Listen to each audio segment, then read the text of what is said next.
আসসালামু আলাইকুম সুপ্রিয় দর্শক। একটি মেয়ে রোজ রাতে তাহাজ্জুদ পড়ে কান্না করে আল্লাহর কাছে একটি ছেলেকে চাইতো। কিভাবে তাহাজ্জুদ পড়ে তার জীবন পরিবর্তন করে নিয়েছে সেই ঘটনাই আপনাদের সাথে শেয়ার করব। রাত তখন গভীর, শহরের সব আলো নিভে গেছে, সবাই ঘুমিয়ে, কিন্তু একটি মেয়ে তখনও জেগে আছে। তার নাম সানিয়া। তার চোখে নেই কোনো ঘুম, মনে নেই কোনো শান্তি। সে কারোর জন্য কাঁদে, কারোর জন্য আল্লাহর দরবারে দোয়া করে। যে মানুষটিকে সে মন প্রাণ দিয়ে ভালোবাসে তাকে সে আল্লাহর হুকুমে পেতে চায়। কিন্তু সে জানে ভালোবাসা শুধু অনুভূতি নয়, এটাও ইবাদতের এক রূপ হতে পারে যদি সেটা হালাল পথে হয়। রাতের নিস্তব্ধতায় সে উঠে যায়, সে উজু করে।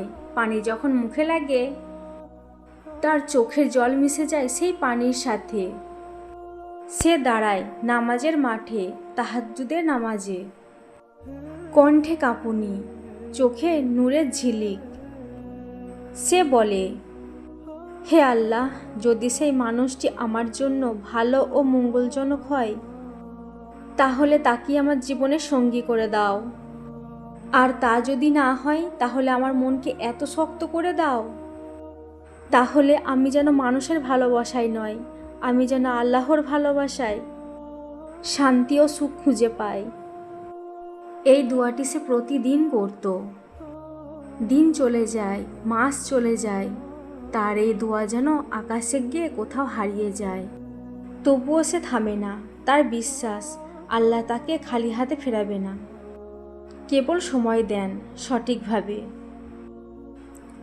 এক রাতে সে স্বপ্নে দেখে এক আলো ঝলমলে দরজা খুলছে, আর কেউ বলছে, যে ভালোবাসা তাহাজ্জুদের চোখের পানিতে চাওয়া হয় আল্লাহ সেটাকে অপমানিত করেন না। সানিয়ার হৃদয় ভরে ওঠে প্রশান্তিতে।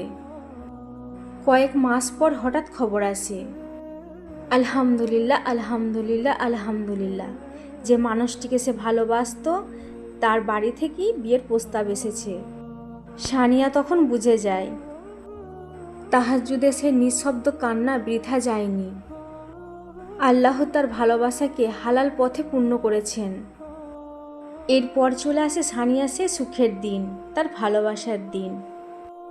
তাহাজ্জুদে যে মানুষটিকে কান্না করে করে আল্লাহর কাছে চেয়েছিল সেই আজ তার স্বামী।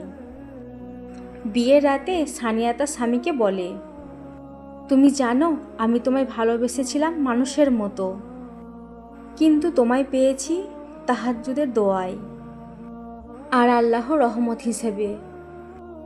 যে ভালোবাসা হারাম পথে নয় বরং আল্লাহর দোয়ায় চাওয়া হয় তা আল্লাহর রহমতে একদিন পূর্ণ হয়ে যায়।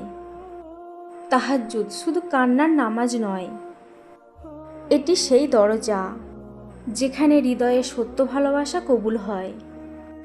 ভারতের পশ্চিমবঙ্গের মুর্শিদাবাদ জেলার একটি ছোট্ট গ্রাম সাগরদিঘি। ভোরের আগে মসজিদের মিনার থেকে আজানের সুমধুর ধ্বনি ভেসে আসে। সেই গ্রামেই এক বিধবা মহিলা, নাম আসমা বেগম। তার স্বামী বহু বছর আগে মারা গেছেন। এখন তার একমাত্র ছেলে রাইহান কলকাতায় চাকরি খুঁজছে, কিন্তু কোথাও সে কাজ খুঁজে পাচ্ছে না। রাতের শেষে আসমা একা বসে থাকেন, কাঁদেন নিঃশব্দে। তিনি আল্লাহর কাছে বলেন, হে রহমানি রহিম, আমার সন্তানের রিজিকের দরজা খুলে দাও, সে যেন হালাল পথে চলে। একদিন সেই গ্রামের ইমাম সাহেব তাদের বাড়িতে আসলেন। আসমা বেগম তার সন্তান রায়হানের জন্য সমস্ত কথা খুলে বললেন। ইমাম সাহেব তখন বললেন, বোন, তুমি তাহাজ্জুদ নামাজ শুরু করো। আল্লাহ বলেন, রাতের শেষ প্রহরে যে আমার কাছে যা চাইবে আমি ঠিক তাকে তাই তাই দেব। আসমা বেগম সেই রাতেই উজু করে মাথায় সাদা ওড়না পেঁচিয়ে নিল। রাত তখন প্রায় ৩টা। চারপাশ নিস্তব্ধ, জোনাকির আলো আর তার নিঃশব্দ কান্না। তিনি সেজদায় পড়ে কাঁদলেন আর বললেন, হে আমার রব, আমি একা, আমার ছেলে অনেক কষ্টে আছে, আমার ছেলেকে সফলতা দাও। জানালার ফাঁক দিয়ে দূরে মুর্শিদাবাদের আকাশে চাঁদের আলো পড়ছে। সেই রাতের কান্না যেন ফেরেশতাদেরও মন ছুঁয়ে গেল। 1 সপ্তাহ পর রায়হান তার মাকে ফোন করলো। আম্মু, আজ কলকাতায় একটা ইন্টারভিউ দিতে যাচ্ছি, আমার জন্য দোয়া করবেন। আসমা বেগম বললেন, বাবা রায়হান, আমি তোমার জন্য প্রতিদিন তাহাজ্জুদের নামাজ পড়ে আল্লাহর কাছে দোয়া করি। ইনশাআল্লাহ আজ দেখবে তুমি কিছু একটা পেয়ে যাবে। সেই দিন বিকালেই রায়হানের ফোন এলো। আম্মু, আমি চাকরি পেয়ে গেছি, একটা ইসলামিক প্রকাশনায়। আসমা সঙ্গে সঙ্গে সেজদায় পড়ে গেলেন। চোখে আনন্দের অশ্রু।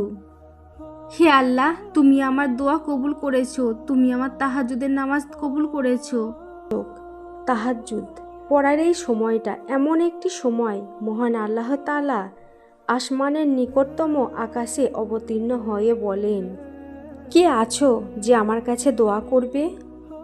আমি তার সব দোয়াই কবুল করব। কে আছো যে আমার কাছে ক্ষমা চাইবে? আমি তাকে ক্ষমা করে দেব।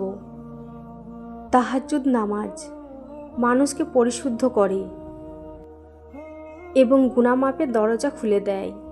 এটি আল্লাহর কাছে তওবা ও ইস্তেগফারের সর্বোত্তম সময়। আমাদের প্রিয় নবী হযরত মুহাম্মদ মুস্তাফা সাল্লাল্লাহু আলাইহি ওয়াসাল্লাম বলেছেন, জান্নাতে এমন কিছু ঘর আছে যেগুলোর বেশিরভাগ বাহির থেকে দেখা যায়। সাহাবীরা জিজ্ঞেস করলেন, এই ঘর কার জন্য? তিনি বললেন, যারা মিষ্টি করে কথা বলে, ক্ষুধার্তকে খাবার দেয় এবং রাতে যখন মানুষ ঘুমায় তখন যারা নামাজ আদায় করে। তাহাজ্জুদ নামাজ আল্লাহর ভালোবাসা ও নৈকট্য অর্জনের অন্যতম শ্রেষ্ঠ মাধ্যম। সুপ্রিয় দর্শক, এই তাহাজ্জুদের সত্য ঘটনাটি যদি আপনাদের ভালো লাগে তাহলে আমাকে একটা করে লাইক, কমেন্ট এবং শেয়ার করে দেবেন। আর হ্যাঁ, সাবস্ক্রাইব করতে ভুলবেন না যেন।